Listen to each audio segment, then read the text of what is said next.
If you're wondering if it's too late to build an email list and start email marketing, I got a hint for you. It's not. Email marketing is still going strong, just like webinars ain't dead. In fact, I just saw an article from HubSpot with tons of stats on email marketing for 2022 heading into 2023 that will absolutely blow your mind. And so, what I'm going to do in this video is just go over the most eye popping, unexpected, underground stats that most people don't even know, and I'm going to explain how to leverage it to crush your email marketing goals. These are in no particular order, so you won't want to miss any of them. But let's get into it. The first stat: subscriber segmentation is the most effective email marketing campaign strategy. So, what does that mean?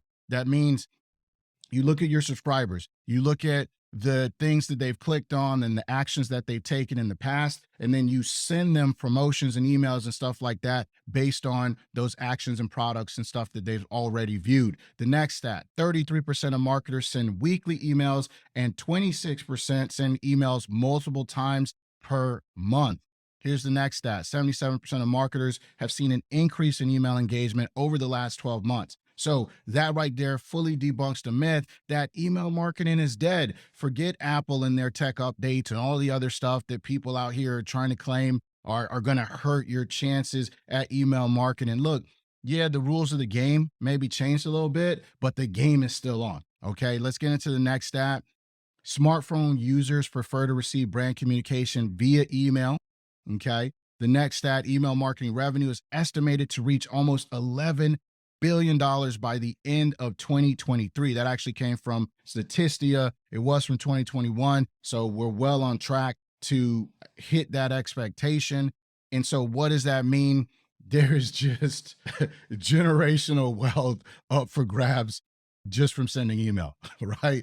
Here's the next stat: only 13.33% email daily. Now, I'm actually going to go over a stat later at the end that's going to show you why this is a huge opportunity. Because if you're not emailing daily, you're absolutely missing out. Because look, the odds are your competitors are not doing it. Only 13.33%. All right, let's go to the next stat. Fridays see the highest email open rates, nearly 19%, compared to the lowest open rates, 17% on Saturdays. That came from Campaign Monitor in 2021. So what does that mean? If you ever wonder what is the best day to email, it would seem that Fridays are the best days to email if you're only going to send one email a week. All right, let's go to the next stat. 15.8% of all emails go missing or have been caught by popular spam filters. That came from Email Tool Tester 2022. Now, here's the deal with that: you got to be up to date with what these spam filters are looking for. You don't need to be a tech whiz, but you just got to make sure that you're not using those buzzwords and those trigger words that automatically send your emails into the spam. Okay, let's look at the next stat. A majority of email views come from mobile devices, about 41%, followed by desktop, 39%. That came from HubSpot in 2021. Now, that doesn't equal 100%. So I don't know where the remainder is. Maybe it's on tablets or something like that. But bottom line is that you got to be mobile optimizing your emails and everything else. Because here's another interesting stat: nearly 55% of global website traffic is generated from mobile devices, excluding tablets. That came from Statista 2022. So it kind of ties in with the previous one. I know that's not directly related to email, but the reality is that if you do have links in your email and people are clicking through, it's most likely that they're going to be on a mobile device. And so if your funnel is not optimized for mobile, you're going to miss out on a lot of opportunities to convert. Here's the next stat: nearly 1 in 5 email campaigns is not optimized for mobile devices. That came from SuperOffice. Again, just kind of showing you the opportunity that the odds are your competitors are not doing any of this stuff right. Okay. Here's the next stat: 50% of people buy from marketing emails at least once per month. That came from Sales Cycle in 2022. 50% of people buy from marketing emails. How can anybody say that email marketing is dead when literally 50% of people buy from them at least once per month? So if you have a list think about your list and imagine if at least half of those people bought from you, right? If you're email marketing and you're following the best practices and all that good stuff. If you don't have a list, imagine having one, and then 50% of the people on that list buy from you on a monthly basis. That's sustainability, right? All right, let's look at the next stat here.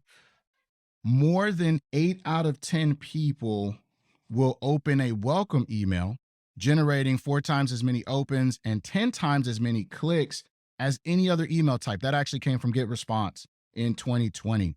So I'm not crazy about nurture sequences. If you've been following the channel, you know that I think nurture sequences are hogwash, especially because like everyone just tells you to do it the same exact way. So people expect it and expect that whole story and the flow and the blah, blah, blah, blah, blah, right? But I'm not against welcome emails, just letting them know, hey, here's how often I email you. Here's what it's going to look like. Here's what you should be checking out next. And obviously the numbers suggest that it is very important to send a welcome email greeting that person when they get onto your list. All right, let's look at the next stat.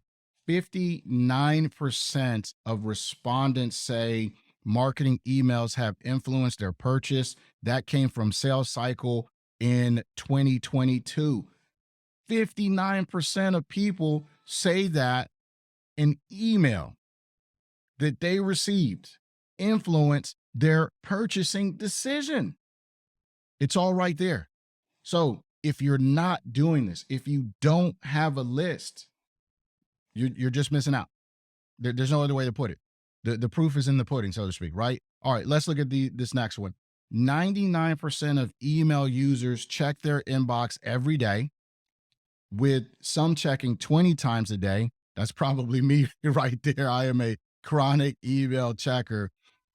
Of those people, 58% of consumers check their email first thing in the morning. So if you're thinking about what time should I be emailing, mornings are best.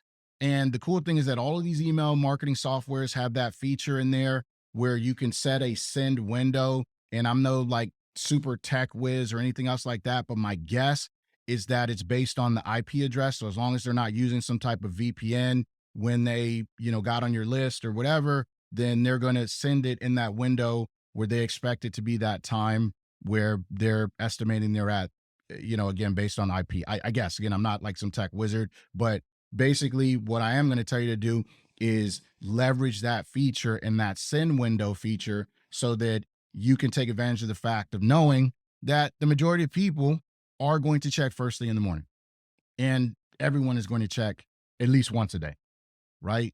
So pretty cool stat there. All right, here's the next stat.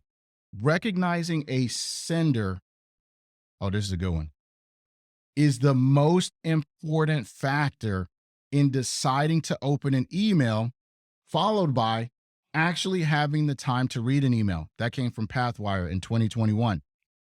I want you to really let that sink in. It doesn't say that the subject line is the most important factor. I'm not saying subject lines are not important. I know somebody gonna be in the comments like, yo, bro, this guy said subject lines aren't important. No, I'm not saying subject lines aren't important. What I am saying is that looking at this data, subject lines are not the most important factor when deciding if someone is going to open your email. Recognizing a sender is. So what does that mean? I want to go back to that stat where it said only 13.33% of people email daily.